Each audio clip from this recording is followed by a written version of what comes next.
嗨，大家好，欢迎来到刘维意识录。在前不久结束的巴黎奥运会上，22岁的韩国选手安喜莹为韩国拿下了巴黎奥运会女子羽毛球单打金牌。时隔多年，再次在羽毛球项目上斩获金牌，不管是对韩国国家队还是对安喜莹来说，都应该是很大的惊喜。但在赛后采访时，安喜莹却向记者坦言，自己对国家队感到失望，之后可能不会再继续合作了。安喜莹的话震惊了整个韩国，韩国媒体甚至猜测她会不会就此退出国家队。随后，韩国总统办公室回应称，将在奥运结束后进行调查。尹锡悦也表示已听取事件通报。目前，安喜莹世界排名第一，且很早就被称为羽毛球界的天才少女，是韩国历史上首位进入国家队的中学生球员。然而，即便是这样难得一遇的天才，也无法承受韩国体育的残酷。在去年10月举行的杭州亚运会决赛中，安喜莹的膝盖受伤，本应该得到治疗休养，却遭到国家队误诊，并被要求继续带伤参赛。到了年底再做检查后，情况已经非常糟糕，却仍被要求好好准备奥运会，等结束后再好好治疗。在这种情况下，安喜莹即使拿下奥运金牌，以后也将长期遭受病痛的折磨，运动生涯或将大大缩短。安喜莹在社交媒体发文称，她说这些并不是仗着奥运冠军的身份，纯粹是因为运动员应该得到保护。她想与国家队进行平等的沟通。她的诉求被长期忽视，为了拿一枚金牌，断送选手整个运动生涯，韩国国家队的做法未免太过残酷。事实上，安喜莹的情况还算好的，韩国体育界的黑幕远不止于此。别说不给运动员留出时间治疗伤病，性侵、殴打、霸凌之类的暴行比比皆是，甚至有运动员为此付出了年轻的生命。2020年7月的一天，韩国铁人三项女运动员崔淑贤被发现在宿舍自杀，年仅22岁。死前，她给自己的母亲发短信，希望用自己的死来让全世界了解他们犯下的罪行。崔淑贤自杀后，她的家人公布了一本日记和秘密录音，其中记录了崔淑贤多年来遭受的身心虐待，来自他的教练金奎峰、队医安珠贤和2位队友。在一段录音中，教练金奎峰叫崔淑贤神经病，命令他3天不准进食以控制体重。但在另一个场景中，教练金奎峰又和队医安珠贤一起强迫他和另一名队友吃完一大堆面包，价值约为167美元，吃不完就吐，等吐完了再吃。期间，教练还用鞋抽打他。身为队医的安珠贤就更过分了，不仅没有好好的保护运动员的身体，反而多次对崔淑贤拳打脚踢，有一次甚至打断了他的一根肋骨，手段残忍，令人发指。对于长期遭受的虐待，崔淑贤也寻求过官方机构的帮助。在他选择自杀之前几个月，他曾向韩国人权委员会、铁人3项联合会、体育和奥林匹克委员会以及运动队所在的庆州警方报案。然而结果却让他绝望。接待他申诉的官员表示，在体育运动中出现一些殴打虐待是理所当然的，不挨打怎么能出成绩？竟然没人觉得对运动员实施暴力是不对的。同时，管理部门还告诉崔淑贤，哪怕已经提交了录音等证据，被告还是否认自己有任何不当行为，管理部门也没有足够的证据采取行动。无望之下，崔淑贤最终选择了自杀这条不归路，而他的死亡才终于得到了外界的关注和舆论声援。他的2名前队友也站了出来，表示曾在队伍中经常遭到殴打和言语虐待，队医安某还对他们进行性骚扰。一名队员表示，他们害怕教练和队长的压迫和暴力，每个人都忍气吞声，他们以为作为运动员就必须忍受这样的生活。后来经调查，队医安某竟然是无医师物理治疗师执照的状况下非法行医，还向队员索取超过2亿韩元的治疗费用。不过，韩国法院最终只判处队医安某有期徒刑8年，罚款1000万韩元，还说考虑其为初犯，又自愿认罪认罚，所以给出此判决。崔淑贤的父亲和朋友们表示不满，这与受害者受到的伤害相比，实在是太不公平了。近年来，韩国多名速滑、摔跤和柔道女运动员提出遭到教练的性侵和身体虐待。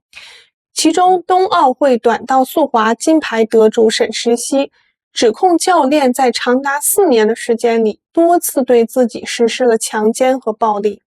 这些遭受肢体暴力、性侵和虐待的运动员很多都很年轻脆弱，并在训练期间远离家人。他们一起住在宿舍中，经常把参加文化课的时间用来训练，导致他们在体育之外的职业选择很少。这样的制度让教练对运动员拥有特殊的权利，他们甚至害怕发声，担心会葬送职业生涯，被队友排斥。虽然近些年来，韩国政府宣称成立特别调查组，全面调查体育界性暴力和暴力事件，改善相关政策和制度，但是不断上演的丑闻表示，韩国体坛的黑暗面依然难以消除。这些问题已经成为韩国体坛的顽疾。韩国体育界认为，只要能产生奖牌获得者，暴力行为就是正当的。不过，这种霸凌文化不仅仅存在于韩国的体育界，可以说已经渗透进韩国人生活的方方面面，并且从小开始，霸凌的恶性循环就从来没有中断过。2022年，韩国上映了一部热播剧《黑暗荣耀》。该剧讲述了女主人公在高中时被同学霸凌而选择退学，多年后靠自己的努力成为该学校的老师，在同伴的帮助下，着手实行精心规划的复仇计划，让当年的霸凌加害者为恶行付出代价。不过，现实远没有电视剧的结局这么理想化，不是每个受害者都能从霸凌的泥潭中站起来。更多受害者一生都走不出阴影，过着小心翼翼的人生。就在同年10月，被韩媒称为《黑暗荣耀》现实版主人公的表艺林自杀身亡。他年仅28岁，在釜山经营一家发廊。受这部电视剧的鼓舞，他在当年3月公开了学生时期被霸凌的经历。但没想到，他不仅没收到霸凌者的道歉，反而因为在社交平台发声，遭到网暴。从小学到高中，表艺林足足被同学霸凌了12年。当时年仅7岁的表艺林总是想不明白，事情是从哪里开始出错了。他的课本和书包总会无缘无故消失，然后出现在马桶、垃圾桶或者水池里。上课的时候，总有同学趁老师不注意，用橡皮擦或小石子攻击他。小学2年级时，表艺林的母亲发现他总被欺负，将他转去另一所小学。从此以后，表艺林的噩梦开始了。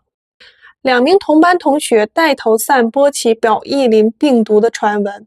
称只要和他接触就会得病。他们会在班级悄悄传递"我讨厌表艺林"的纸条，在他身后使眼色，窃窃私语，到最后同学们会有意无意地和他划清界限。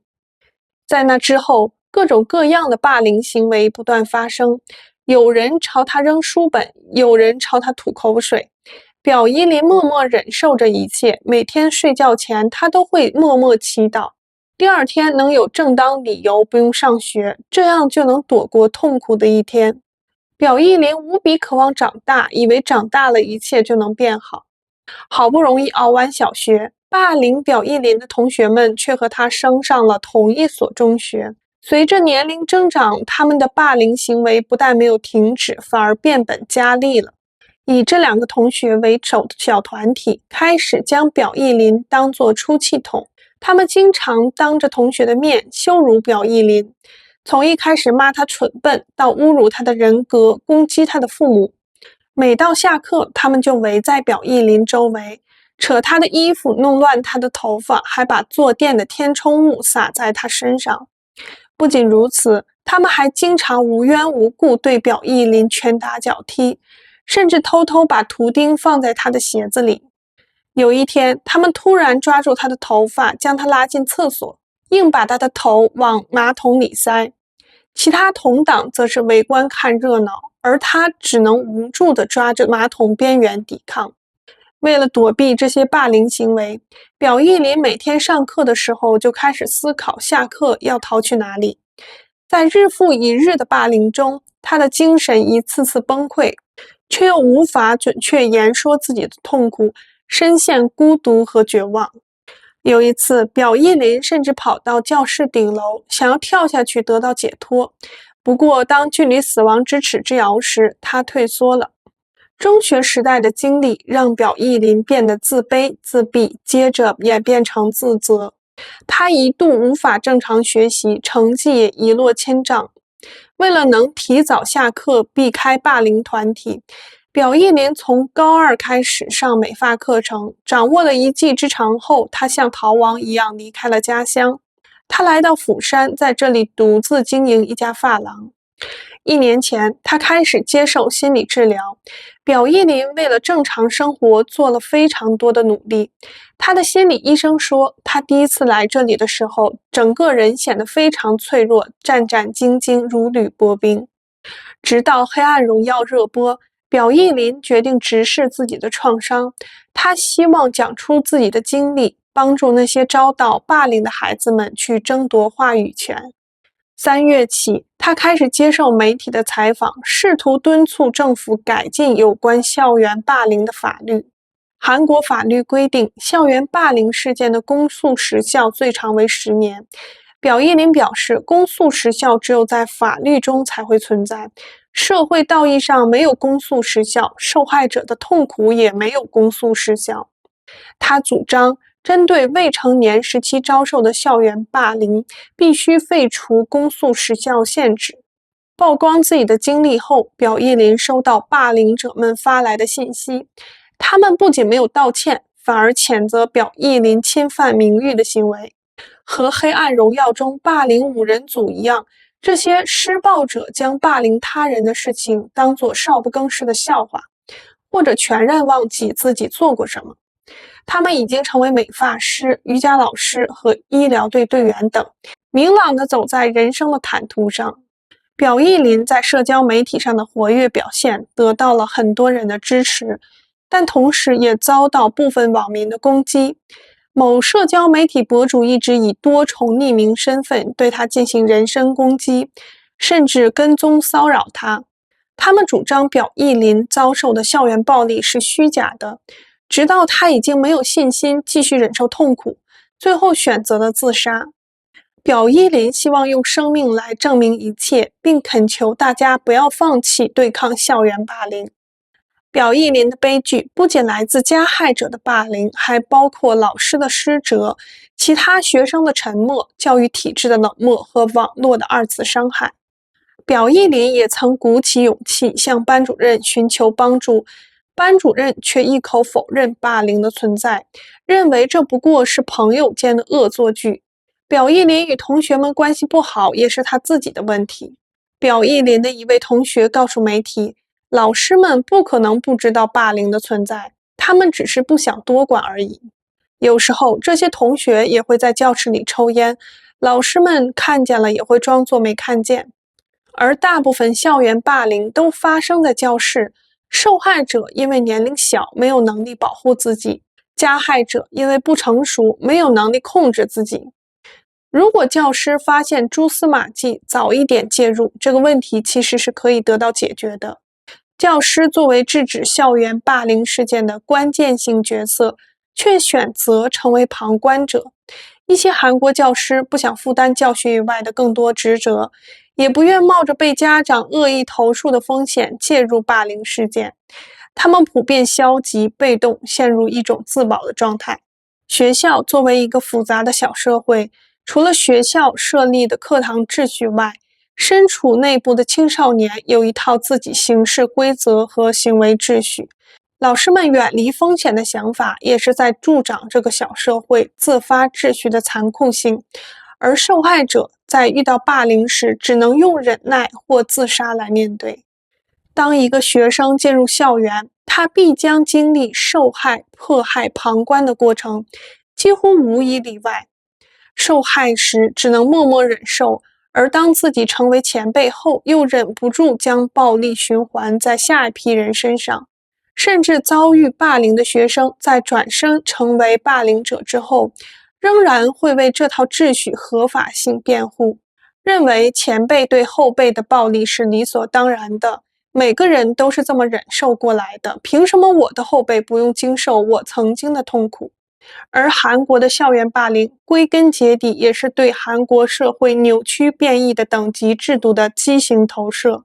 这种尊卑等级秩序既受到强调长幼有序、长者权威和忠孝服从等传统儒家文化的影响，也与现代韩国财阀垄断社会资源、拉大阶级差距密切相关。韩国的等级秩序根深蒂固，体现在方方面面，强调使用敬语的语言系统、论资排辈、绝对服从的前后辈文化、纪律森明、暴力频发的军队文化等。这场森严的等级规则建立在儒学的根基之上，在历史的进程中不断被加强，将韩国人的社交生存模式提升至地狱级别。韩国的前后辈文化还有一部分是受到了日本殖民时期的影响。进入日本殖民时期后，日本现代教育之父森有礼提出示范学校令，将军事制度引入朝鲜半岛的校园，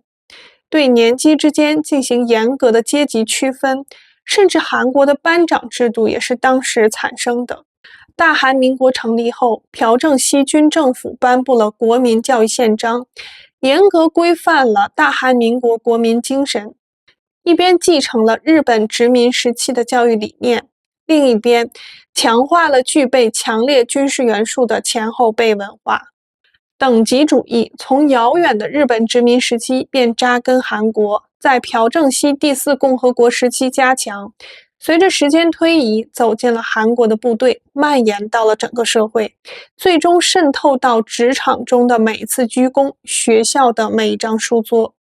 大多数韩国人都陷在这样病态扭曲的社会文化中不可逃脱，就算拼尽全力地爬几十年，也只不过爬出了地下室而已。而1%的人出生就已经在天梯之上，99%的人沦为了为财阀燃烧的肉体燃料。当《黑暗荣耀》中女主人公问霸凌者：“你们的梦想是什么？”其中一个人回答说：“梦想是像你们这样的人才需要的，等你们实现梦想，我花钱使唤你们就行了。”这样的回答令人感到窒息。近几年，霸凌题材的韩剧越来越多，校园内、军队里、职场上、体育界，霸凌文化、等级制度无处不在。现实远比电视剧更黑暗。奥运冠军或许还可以靠改变国籍改变自己的生存环境，可是普通韩国人又能怎么样呢？就算喊得再大声，也改变不了什么。